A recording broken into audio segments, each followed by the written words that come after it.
Hello，大家好，我是英语老师 Tommy Chow。我已经做了2期的节目，就是关于为什么有很多中国的学生说英语，他们掌握了很多语法 ，OK， 但是口语就是没有办法练好。我已经做了第1部分和第2部分，阐述了观点。但今天呢，我想邀请一个比较专业的，也是一个我的好同事、好朋友尼克老师来到我的频道。Welcome to my channel. Thank you. Very nice to be here. Thank you. Hi, everyone. Okay. So, 为什么我要做这期节目呢？因为我想听一下一个 native speaker 从他的嘴里面 ，OK， 他也是个老师，从他的嘴里面能够产生出一些什么观点，会不会跟我的观点不谋而合，还是有出入 ？So， 我现在开始就要说英语，我要问 Nick 老师一些问题。So, Nick, do you still remember when was your first time you come to China to teach? Well, for me, my first time, 12 years ago, Tom. 2006, I came to China. I came to Hainan Island. This time, 12 years ago, I think. 12 years to ago. volunteer teaching China. Okay, that was pretty long time. I remember that first time we met in 2011. That's right, yeah. That happened when I come back from Australia. So, I studied a TESOL certificate. I achieved that certificate teaching English, speak of other language. And so that allowed me to be an English teacher now. So would you mind me just ask something about your qualification? Sure, no problem. Yeah, okay, no problem. I've got a few qualifications. Now, there's a few different routes that people take when they take English and they teach English. The qualification that I have is called a Trinity. Now, the industry standard qualifications, we have Trinity and we have CELTA, and they're both very, very similar. And these are qualifications that people know everywhere in the world. But not everybody takes them. Okay. Generally, you normally find there's maybe 3 types of teachers. Now, we've met these guys. We've worked with these guys. You have teachers that are native speakers, they're good communicators, and they want to travel. And maybe they think, do you know what? I can teach English. And they come here with minimal qualifications, or maybe some kind of online qualification. Yeah. If you look on the internet now, you can see everywhere. Teacher training, how to teach English abroad. So many adverts. Those guys can become good teachers. They can. Maybe they won't, but they can. On the other end of the spectrum, we have people that we've worked with. These are people that teach subjects in their home country. So maybe you have a history teacher in Australia and they want to take a career break, they want to travel, so they come and teach English. Those guys normally have specific teaching qualifications or teaching licenses for their own country. And these guys are used to teaching topics and subjects. Alright. Those guys can also become successful English teachers. We've met those. What we have is an industry-specific and a skills-based qualification. So this is specifically for teaching English as a foreign language. This isn't online. Those first groups of people, I've said about those guys learn things online. So we know these guys, we've worked with these guys. You can't learn a vocational skill on an online course. Yeah, that's just not qualifying enough. It's not going to happen. Okay? That's not really going to be enough. Those guys can still be good teachers, but their foundation isn't as strong as it could be. The other end of the spectrum, you've got the highly qualified subject teachers, university teachers, state teachers in America and Australia. We've worked with those guys. People that maybe have taught English for 30 years. We had a couple that we worked with a long time ago. Master's degree in English. Taught English for 30 years in Canada. But they don't have specific training for teaching people who are not English speakers. Now there's a difference, because they teach in English. We have to teach English. Oh, yeah. So this is the difference. This is the difference. In English and teach English, yeah. You can see the subtle, it sounds subtle, but it's different. This is not the same thing. So, if you do a training course like a CELTA, this is industry specific. It's an entry-level course. It's not going to teach you everything, but you have teacher training. They show you how to teach. You start by observing professional teachers, and you have tasks. So you watch how professional teachers do things. Then they will ask you to teach. And when you teach, we've done this. Those guys will watch you and they will give you feedback and say, Tom, this is great, but you didn't do this, this and this. And these guys giving this feedback are guys that have been teaching in language classes, English training centres for a long time. So they know the path to follow. And you need this kind of training to put you on the right track. Now, you can work with someone, you can teach, you can do this job for 5 years. But if you don't have this solid foundation and basic principles, maybe for 5 years you're doing the wrong things again and again. Now we know that as we hope professional teachers. We know some of the basic principles, but the students don't. So they could be following the wrong guy on the wrong path and maybe not getting the results that they want. So teacher training, it's not going to guarantee that it will make you a good teacher. It won't guarantee that, but it opens the door and shows you what a good English classroom looks like. We have to make the decision, are we going to follow that path? Do we want our English classes to be like that one we've seen on our teacher training? We do. I can safely say we both want them, but it comes from that training. If you don't have that CELTA type training where you observe experienced teachers and where experienced teachers watch you and say, hey, you need to think about changing this. Very, very hard to get on the right path and deliver not just the lesson that we want to give, but the lesson that our students deserve. Okay, so most of the students, they understand the TESOL and TOEFL. The full name is Teaching English because of our language. So could you please tell me the full name of CELTA? Yeah, CELTA is Cambridge English Language Teaching for Adults. Alright, that's the full name. Okay. This is the full name. Cambridge English Language Teaching for Adults. So C is Cambridge. C is Cambridge, and this means that this is accredited by this organisation, this department at Cambridge. Now, you don't have to be in Cambridge to do the course, but people from Cambridge will look at the course providers to make sure that they reach the standards. These standards are teacher trainers have to have a certain amount of experience and a certain amount of qualifications. You can't just have anyone teaching these courses.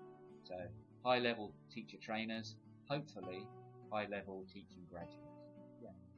So we have been knowing each other for nearly a decade. We have been working in the same decade. So we do have that certain experience, same as me, by many students. They are very good at those grammar principles and do a good job for writing, but actually when they try to talk with the foreign, their oral performance is really not really like brilliant, like as brilliant as they think. Not very sure. So, can you figure out a reason why? I think there's not one reason. I think there's not one reason for this. There's one reason that I have a strong feeling about. There's a second reason that I've maybe thought about this in my class in the last week or so. The first reason, when I was learning Chinese in the beginning, from my first class, I was talking to my classmates. So right at the beginning of my learning experience, we start talking to our other students, to the fellow students. So after one lesson, we're saying hello, how are you, where are you from, goodbye. The first class, we're communicating. So, of course, we can't say very much, and we feel a bit awkward, but we start talking from the beginning. So then this just is a natural progression to keep doing. So we keep talking. When I was learning to count, I was counting with someone. So we would count 1, 2, 3, 4, 5, 6. And this, when we're learning Chinese, this was great for practicing tones. Most Chinese students don't do this. They don't talk to each other. Alright. They don't kind of do that. You know from your experience, Yeah. they're often looking to talk to a foreigner. Okay, this is my classmate. I feel uncomfortable talking to him. I'm going to wait and talk to a foreigner. But if we don't practice together, it's going to be hard when we find that foreigner. Yeah. So this is the first thing, this initial practice together. And for my language learning experience, I've learned Chinese, not very well. I've learned Spanish, not very well. But each time, in the first class, we were talking, we were communicating. There wasn't a focus on memorizing things. It was like, okay, go and talk. You're in a class. When I learned Spanish, there were 10 people. We learned how to say, hi, how are you? I'm good, I'm bad, goodbye. The first class, we had to walk around and talk to these other people. So it takes practice. It takes practice. It takes practice. It takes practice. That's what I was told, trying to tell my student that sometimes you have to know how to create your own environment to, to digest all the language you learn in the classroom. Sure, yeah, for sure. And if I can add to that, when I was first teaching in Hainan, I was at a college.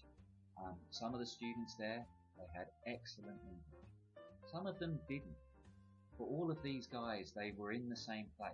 They were in the same environment. They started in the same place. But the good guys, they were the ones who said, okay, in our dormitory, this morning, for the first 1 hour, we just speak English. Yeah, that's good. So they practiced with each other. And when you practice with each other, that makes that natural conversation in the real world a little bit easier, right? Of course it does. Yeah.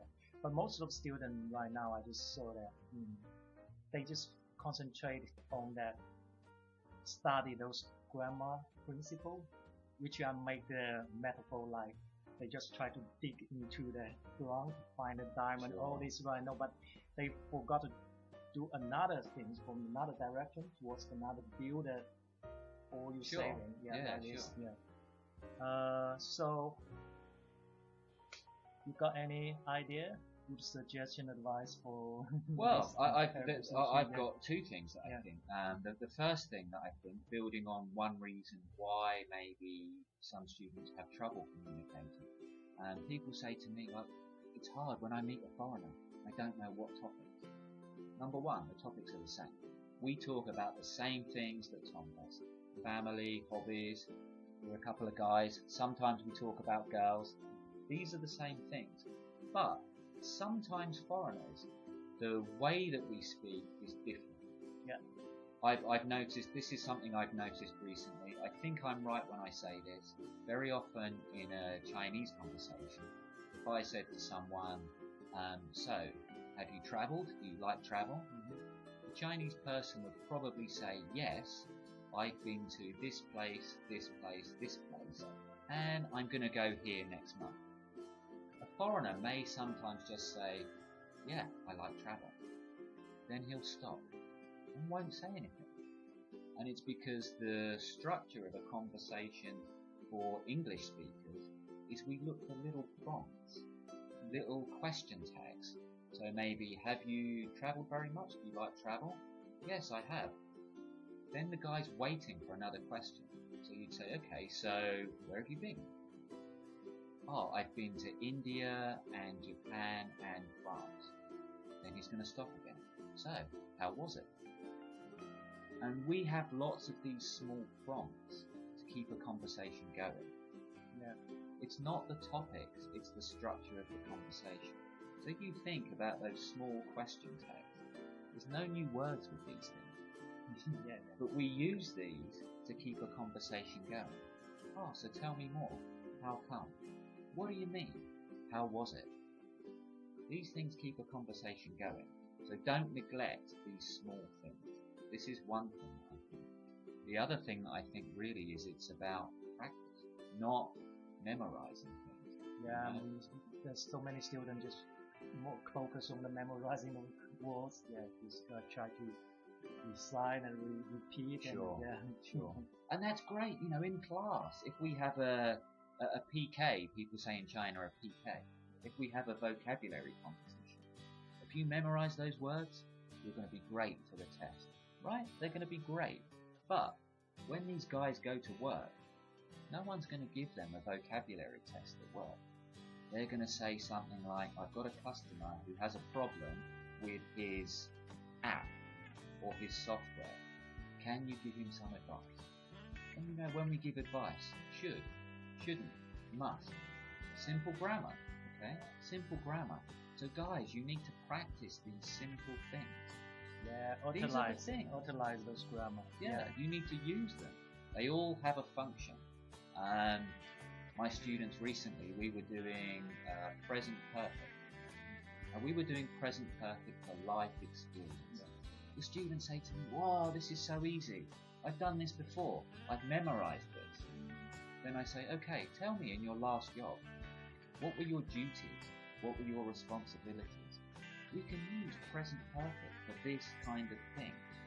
And when they have to write a resume, this is what we use. I was responsible for, I have been making, manufacturing, you know, the list goes on. And these are the things that people can practice. And they can make real world language for communication, for writing, emails, preparing job plans. These are the things they need to do, not remembering words. They're taking the words and giving them life in a sentence, giving them meaning in something personal to their life, their employment, their hobbies. It's things like these, and these are the things that make the difference between someone who has remembered 6,000 words and someone who can communicate with my father on the telephone. You know, this has got to be the goal, right? Being able to do these activities of speaking, sharing information, and phoning me when I'm back in England. That's more functional. Functional language. Yeah, functional. Yeah, that's what I mean. Yeah, you need to use and practice again and again. Practice. I remember one of our colleagues say that, yeah, sometimes he suggests the student to make the sentence structures, use the sentence structure to, and put the vocabulary in, change the vocabulary to use for million of times. Yeah, it sounds quite exaggerated, million of times, but it does take the time to, it does. Practical. We know it takes time. There's no shortcuts, right? Yeah. There's no shortcuts. This is for English language learning. I like running. There's no shortcuts for running. You want to run a marathon, you have to train a long time. One does weights. You can't get big and strong in your first week. There's no shortcut. You have to put the time in. So that I also told people that consistency is also another one important reason. Yeah. All right, good. So yeah, we can wrap it up. I think. Yeah. Keep studying. Yeah, keep studying. Yeah, keep learning, keep practicing. 这就是今天我叫尼克老师来跟我一起做这期节目第3部分的一个重要原因。大家看一下，如果看了这个节目后，觉得我们有没有什么不谋合的地方，或者有一些有出的地方，欢迎您在视频的下方 comment below。OK，so 我是英语老师，这是尼克老师，我们下次再见，拜拜，拜拜。